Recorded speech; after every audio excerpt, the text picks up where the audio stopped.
একে একে আপনজনদের হারিয়ে বর্তমানে সম্পূর্ণ একা বৃদ্ধ বয়সে কিভাবে দিন কাটছে চুমকি চৌধুরীর। 90 দশকের বাংলা চলচ্চিত্র জগতের অন্যতম হিট জুটি চুমকি চৌধুরী এবং লোকেশ ঘোষ। এছাড়াও অন্যান্য বহু নায়কের সঙ্গে স্ক্রিন শেয়ার করেছেন। 1970 সালের কলকাতার জনপ্রিয় পরিচালক অঞ্জন চৌধুরীর ঘরে জন্ম নেন তিনি। মা বাবার হাত ধরেই গান, নাচ এবং অভিনয়ের জগতে প্রবেশ করেন। তারা 3 ভাই বোন। ছোট ভাই সন্দীপ চৌধুরী এবং ছোট বোন রীনা চৌধুরীও চলচ্চিত্র জগতের অন্যতম নায়িকা।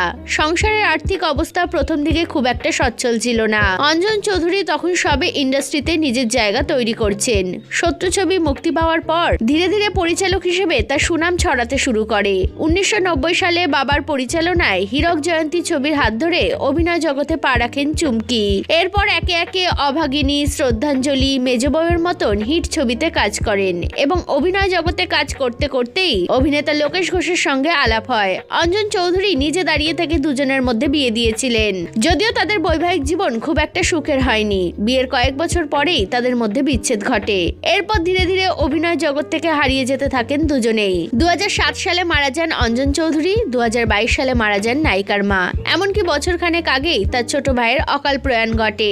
এরপর ধীরে ধীরে নিজেকে গুটিয়ে নিতে থাকেন। তবে নিজেকে ভালো রাখতে মাঝে মাঝে টেলিভিশনের পর্দায় ছোট ছোট রোলে অভিনয় করেন। এভাবেই আপাতত নিজেকে ভালো রাখার চেষ্টা করে চলেছেন 90 দশকের এই সেরা অভিনেত্রী।